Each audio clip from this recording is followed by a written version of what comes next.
On the right hand side of the bus, we have two birds at the fence there, and those guys are called Australian emus. Emus weigh 65 to 100 pounds, and they lay 9 to 11 eggs. Their eggs are green in color, and they actually lay in the month of December. Since they lay in the month of December and it gets very cold out here in Pennsylvania, our zookeepers come out, they bring the eggs inside and put them in incubators so that they can hatch. Emus are the second largest flightless bird, with the ostrich being number 1.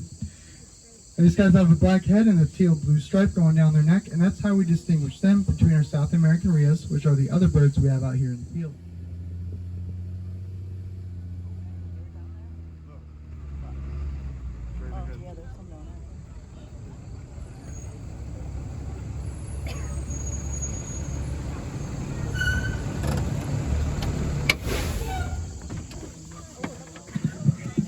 On the right-hand side of the bus in the enclosure, we have our white-tailed deer. The reason why they're in the enclosure is because they're on a special diet, and we cannot feed the white-tailed deer anything that we have out here on the bus. The reason why these guys are called white-tailed deer is because they have a white stripe underneath their tail. And they actually use that tail as an alarm system called flagging. And what that is they sense danger and they need to alert the herd quickly and quietly. They'll lift up their tail and they will wag it all around for the other deer in the herd to let them know that they need to get ready to fight or flight. When a white-tailed deer is first born, is born with spots, and then those spots will go away once they get their first winter coat.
Side of the bus, we have a couple of birds close to the bus right now, and then we have birds out in the field way out there with the tiny chicks, and those guys are the South American rheas. Rheas weigh 45 to 75 pounds and they lay 15 to 21 eggs, and their eggs are this size. You can actually fit anywhere between 8 to 12 chicken eggs in one of these. Now once the females are done laying the eggs, she doesn't care about them whatsoever. She goes off, has fancy meals, buys expensive jewelry, and sees other gentlemen, while the dads are left behind to do all the hard work. What they do is they sit on the nest for about a month and a half until they hatch. Still a lot of hard work for a single father, so go out and find another dad or two, and they'll raise them all together in their daddy daycare. Now, I do have a couple of daycares running around out in the field right now, and we actually have one way out there in the field, 2 roads up. And I will not stop at them. And the reason being is they have to go underneath my bus, which means I have to go underneath my bus to chase them out.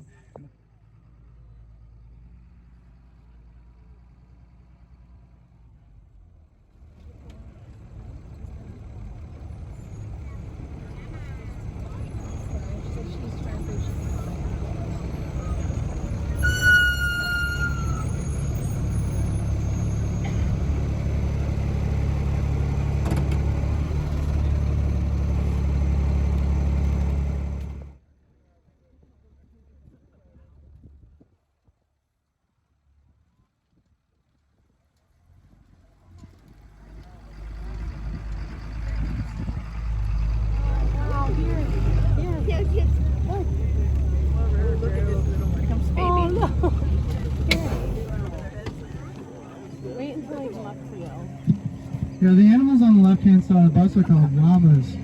How many guys heard that llama spit? The llamas actually do not spit, they projectile vomit. They vomit up to 6 feet and they eat 40 eyes. However, the llamas here at the park are quite friendly. Last time they actually spit on someone was an hour ago. Here, see if you can. And these guys can shed their wool naturally, unlike the alpacas. Alpacas cannot because they've been domesticated to the point where they can no longer survive on the road in the wild. And humans need to take care of them in order for their survival to continue. Oh, get this little one. Get the little one. Let it get it out of your hand. Houston. He's taking the money. Look at you guys.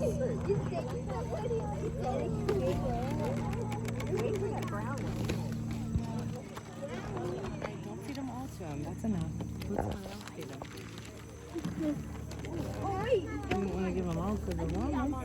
I got the small guy to eat. No more. That got his head.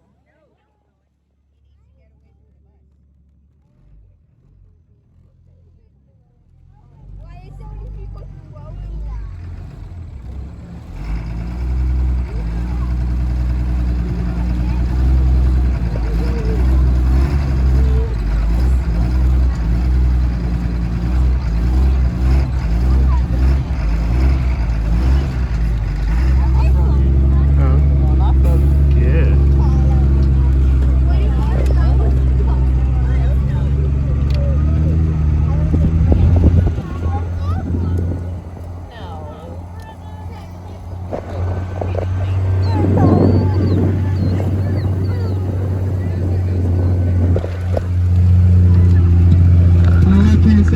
In the enclosure, we have our giraffes, we have our backyard, which means that all on a male, and there's our spiked Italian tucker.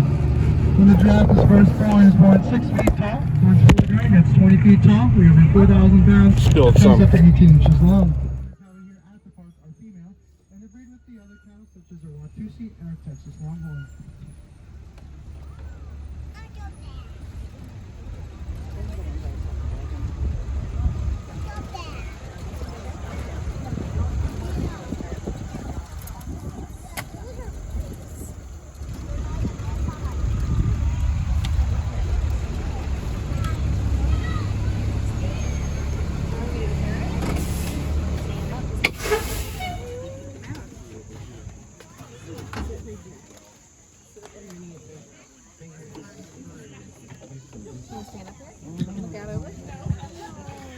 On the right hand side of us, we have cattle that are maroon with the white spotting. We also have one over there that is black with the white spotting, and those guys are called Watusi.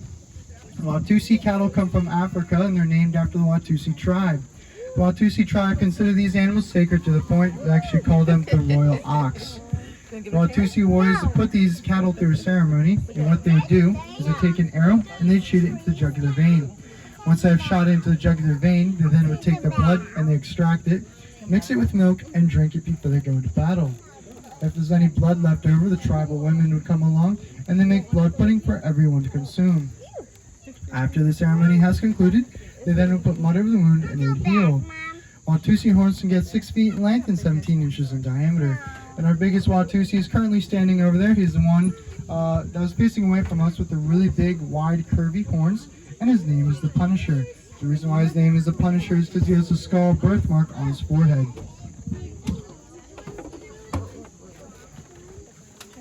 Oh, wow.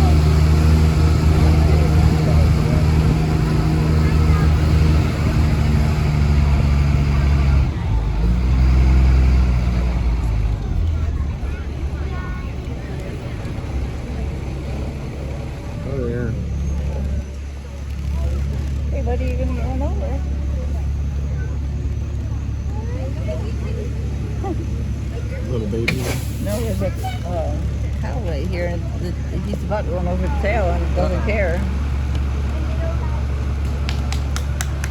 There you go.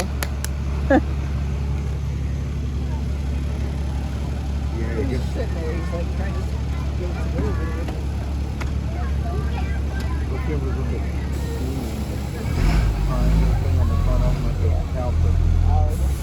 They lay on the track real slow.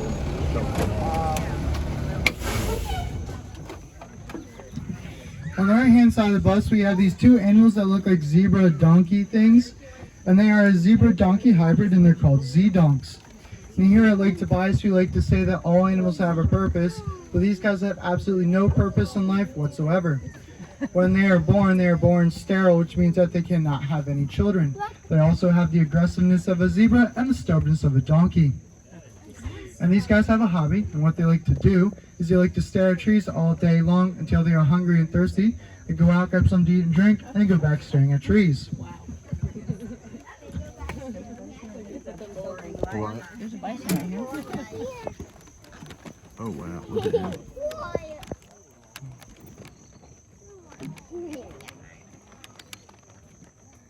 Here, baby. Here, boy. Here, big boy. Hey. Oh, he licked me. Oh, he licked me. His kids are feeding him. The kids are feeding the baby, but I don't think they're feeding the big one. I just dropped it. I just dropped it. I need to drop that one. All right, No, the new one.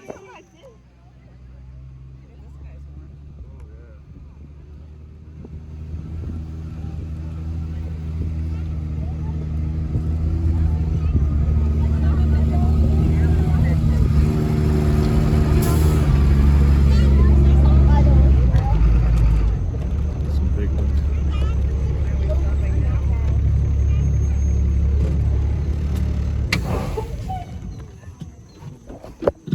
On the right hand side of the bus, those animals that are standing up that are black and white with the really long shaggy hair are called Himalayan yaks. Himalayan yaks are one of the few animals that can survive elevations of 20,000 feet or higher. And the Himalayan people use these animals for everything, but the most unique thing that they use them for is for their poop. What they'll do is they'll take their poop and they'll dry it out. Once it's completely dried out, they then will bring it to their homes and they'll burn it for warmth. Big boy. Ooh, feel him, feel him. Oh yeah.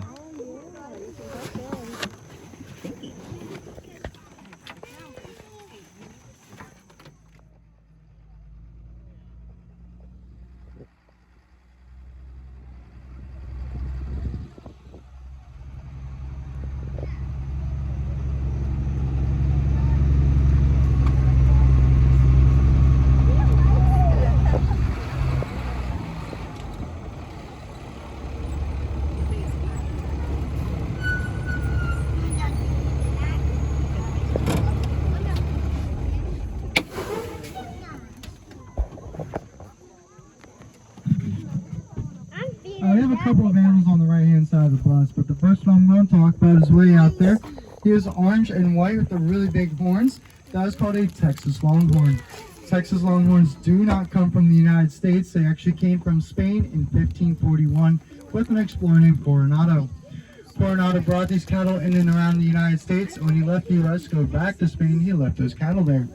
So when settlers came from the eastern side of the United States to the Midwest, the West, they found these cattle and they did not know what they were, so they called them Texas Longhorn due to the location that they found them in. Longhorns can survive on only eating grass, or other cattle need to have supplements in order to survive. And the longest horns ever recorded on a Texas Longhorn is 10 feet 9 inches, measuring from tip to tip. And the Longhorn on the right hand side of the bus is our largest Longhorn, and his name is Little Red. Nice one for that big guy. Next animals I want to talk about are the ones that are around the bus right now that have really big shaggy heads, and those guys are called bison. At one point there was over 60 million bison from the United States, but due to hunting practices these guys became endangered and almost extinct. So the U.S. government did step in and put hunting bans in place and breeding programs in place. They had such a miraculous comeback that they became our national mammal. He looked at you like, When a bison is first born, is born a red-orange color, then 4 to 6 months after birth, the start turns black-brown color. The bison can also weigh up to 2,000 pounds and run up to 40 miles per hour. However, they can't turn on dimes, they only turn on nickels. And we have two types of bison here at the park. We have a typical black and brown bison, then we have a white bison, which is actually called leucistic.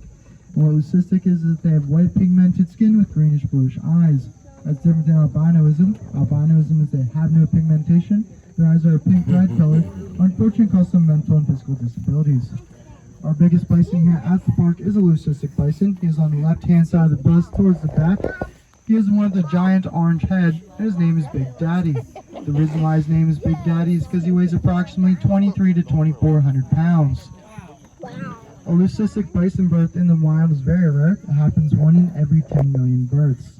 In 1833, the Cheyenne tribe actually killed a leucistic bison on the night the stars fell, which was a meteor shower. They then took that bison and they skinned it and wrote a peace treaty on it with the U.S. government. That bison hide can still be seen today at Old Ben's Fort, Colorado.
We have several animals around the bus right now. The first ones I'm going to talk about are the little tiny deer, and those guys are called European fallow deer.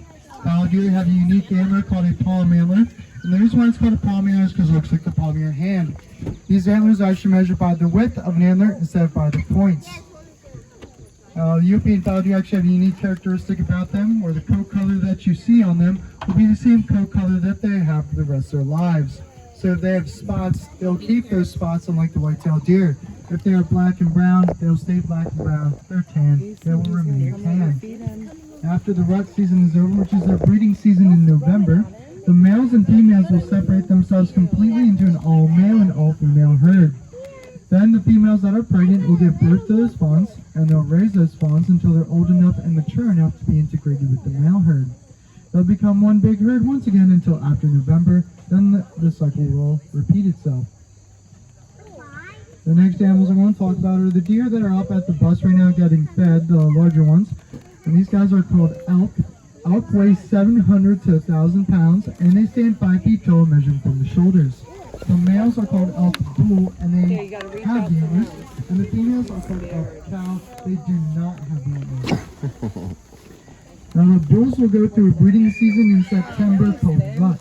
And what that is they'll actually urinate on themselves to try to find some females. Kind of how men would use cologne. These guys will then fight each other for the females, and the winners get to breed with the cows, and the losers do not. These guys will then drop their antlers in the months of February and March, and then those antlers will grow back.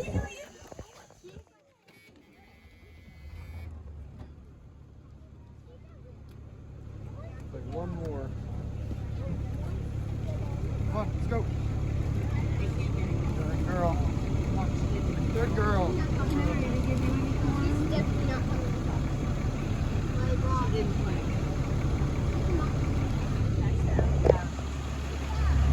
Want a carrot?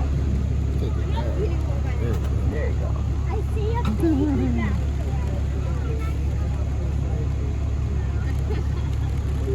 That's my arm. You can't eat my arm. You're trying to eat my arm.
On the left-hand side of the bus, we have our eland. Eland are the world's largest antelope, and they have a horn called a spiral horn. Spiral horns just give them extra strength for when they fight, and this horn's going to grow 3 to 4 feet in length. And when eland walk, they actually have a clicking noise, and that's because their tendons slip over the bone and slip back into place. So when they are in a herd and they start to stampede, you can hear them from about a mile away. And these guys can run up to 35 miles per hour, and they can jump up to 6 feet in the air.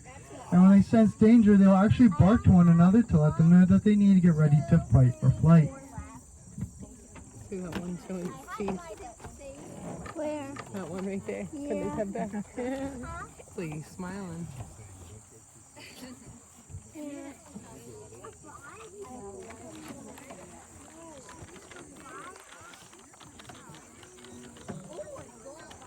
Here comes one. This guy. Yeah, he's nice. Looks like an old one. Here, boy. Just be careful. Why?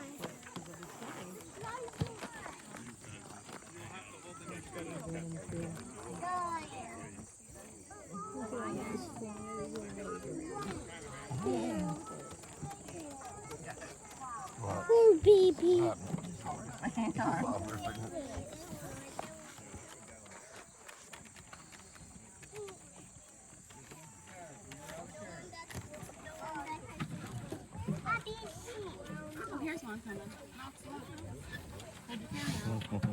Here he comes.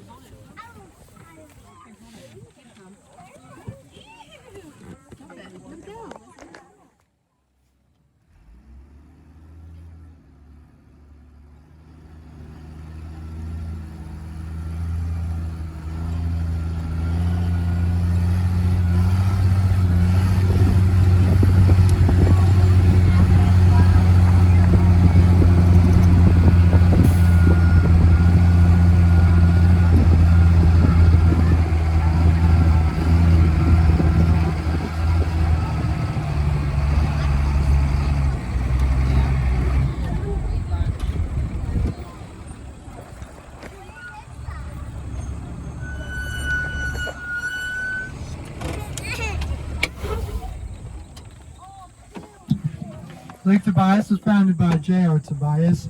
Mr. Tobias loved animals so much that he packed up his family station wagon and went out to Kansas.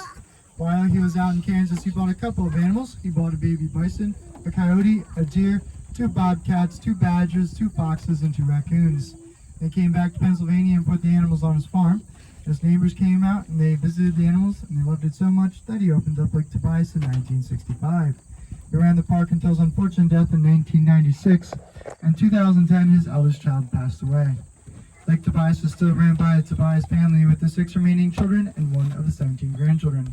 The park does not receive any state or federal funding. All of our funds come from the park visitors. On behalf of Lake Tobias, I thank you all for coming out today. Because without you guys, none of this would be possible and I would not have a job. And we are actually at the highest point of Lake Tobias. Lake Tobias is 200 acres. 150 of the acres is the safari tour and 50 of the acres is the park itself.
On the right-hand side of the bus in the enclosure, we have our all-dad sheep, or Barbary sheep.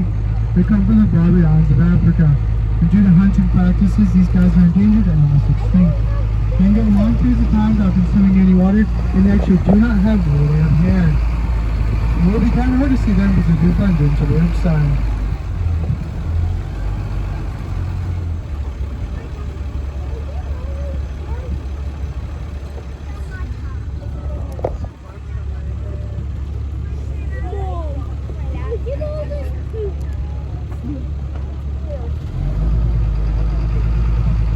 If you guys would like to see the giraffes but don't know how to, the giraffe trail starts right outside this big iron gate in front of me.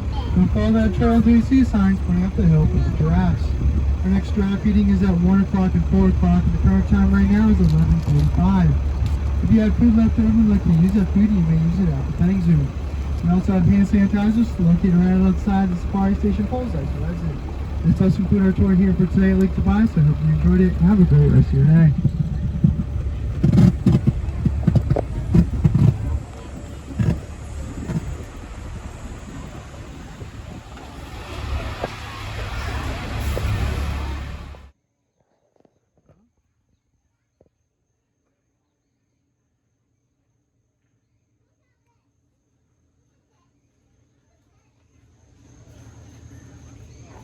He's not moving. Got an itch. Scratching the itch. There he goes.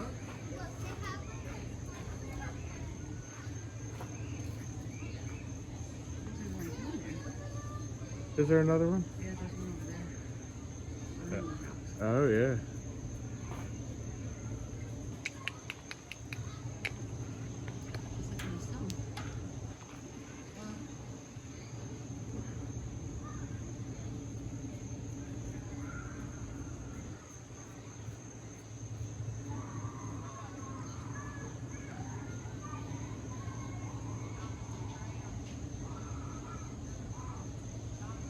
I love their face.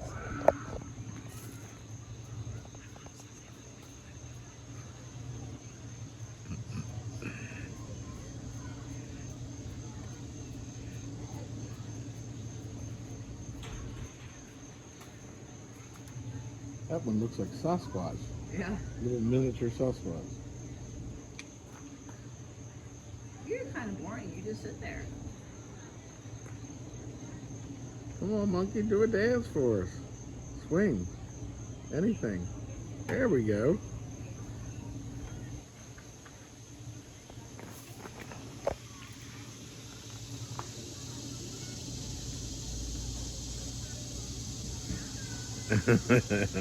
That was just being lazy. Laying on the ground, cool as a cucumber.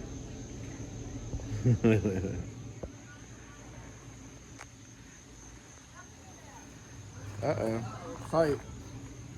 Fight. Oh, it's a left hook. Headbutt. Headbutt.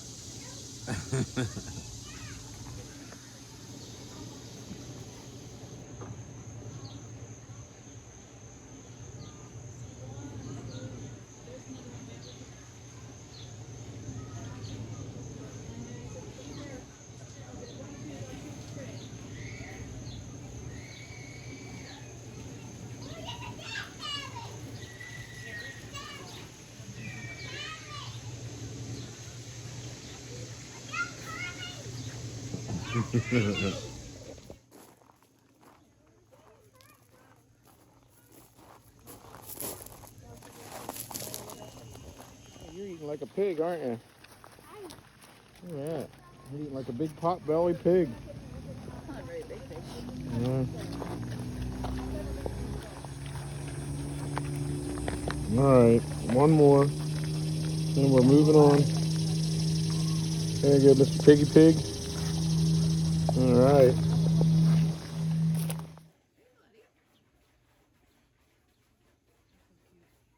Yeah, they're small. Look at you. Probably won't eat this, but I don't think you're supposed to eat them. I don't know.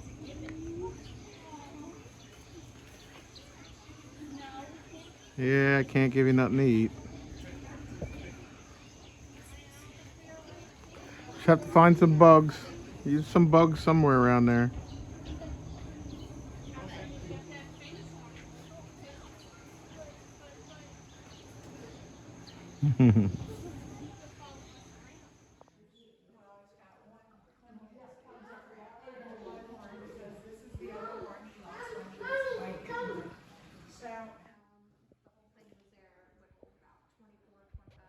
Another one.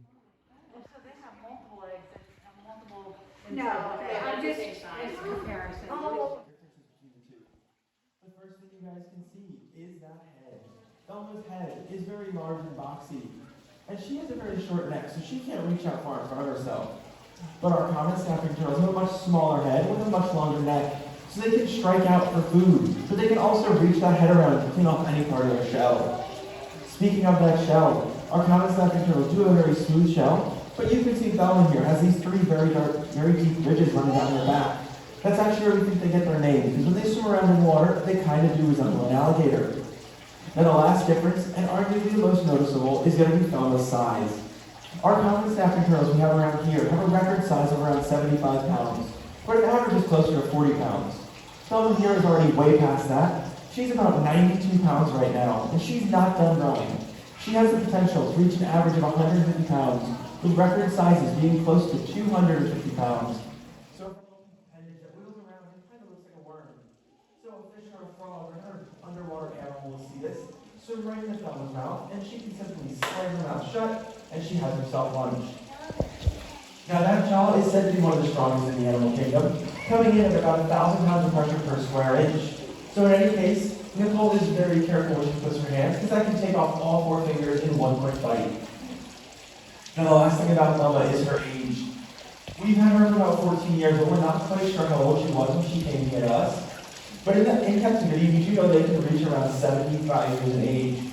But out in the wild, we're not sure how old they can get. There was one found, though, that had the remains of musket balls dated back to the Civil War. And she might be on for a nap, but if she does happen to go back over towards the other side of the tree, she can get pretty close to that railing.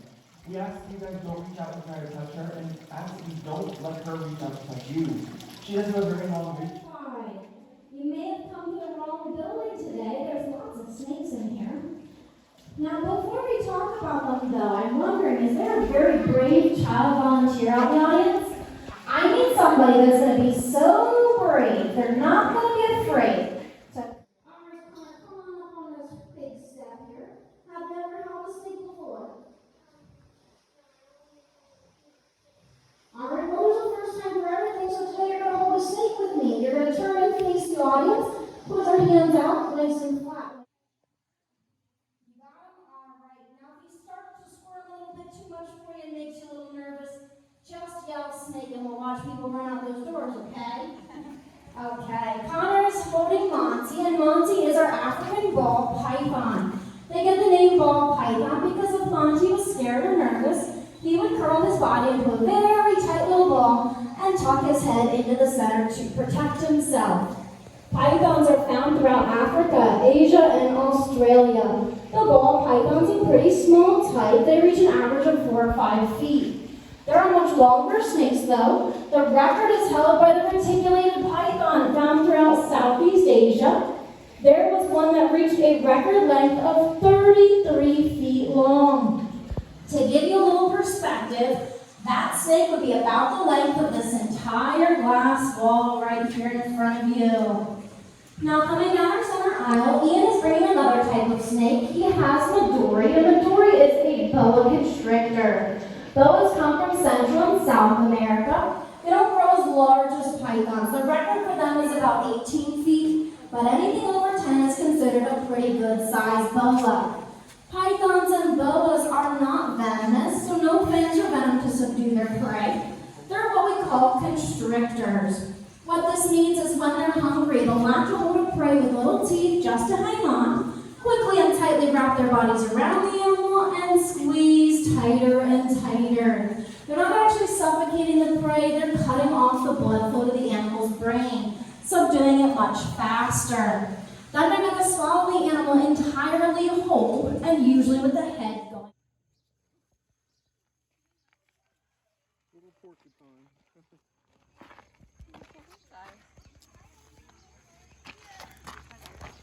You chewing through the wire? You trying to chew through the wire? I'll break his teeth. Yeah, look at you. Little emu. Emu.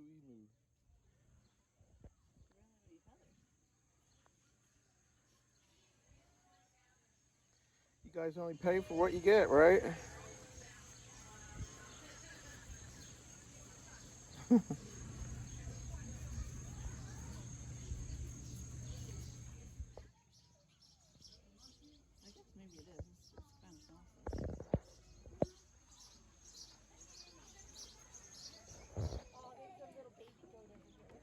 That's the backpack, please.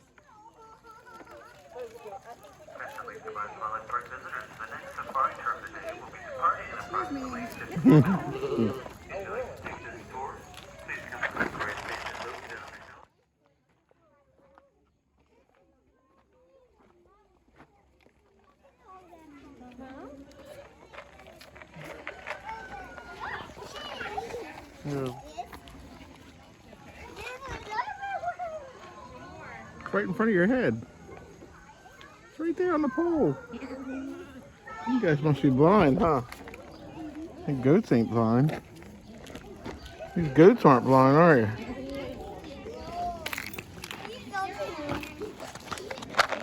You got some new friends, huh? New buddies.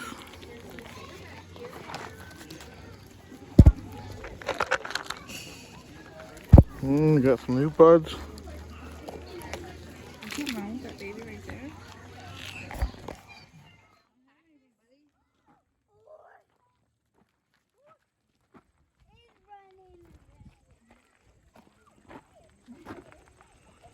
You have that blue thing that they put food in. That's what they're Put your head down, see if you watch your head. You probably will. Knock me out cold. They're stronger than you think they are. Oh, yeah. Alpaca. Yeah. Yeah, look at you. You ain't giving up, are you? You're a I stubborn guess one. the alpaca are a little bit smaller than llamas.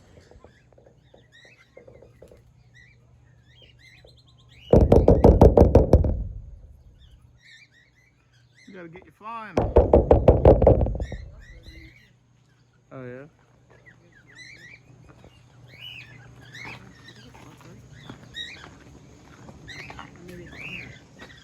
Parakeet.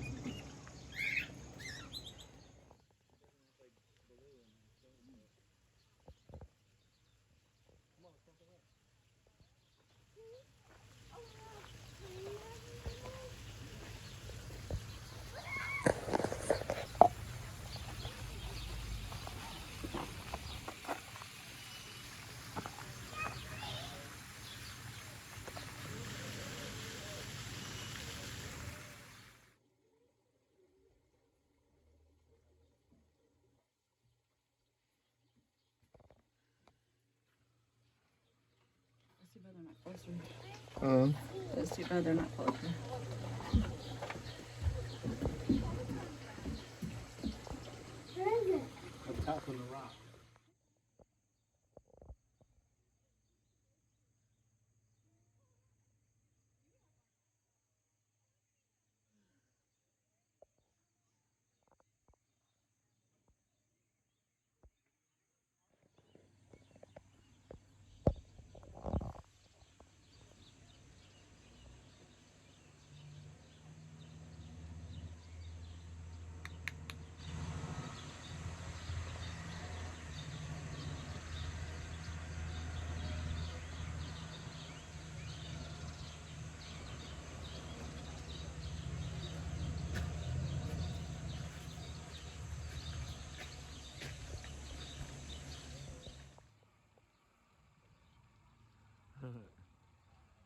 I guess they don't mess with the ducks, the capybara. No. They don't seem to even pay attention to them. Yeah, you're strange looking. He's posing for you.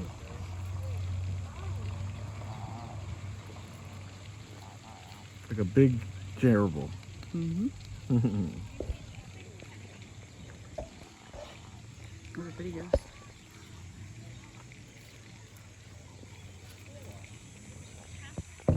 Objects in with the alligators will be asked to retrieve them.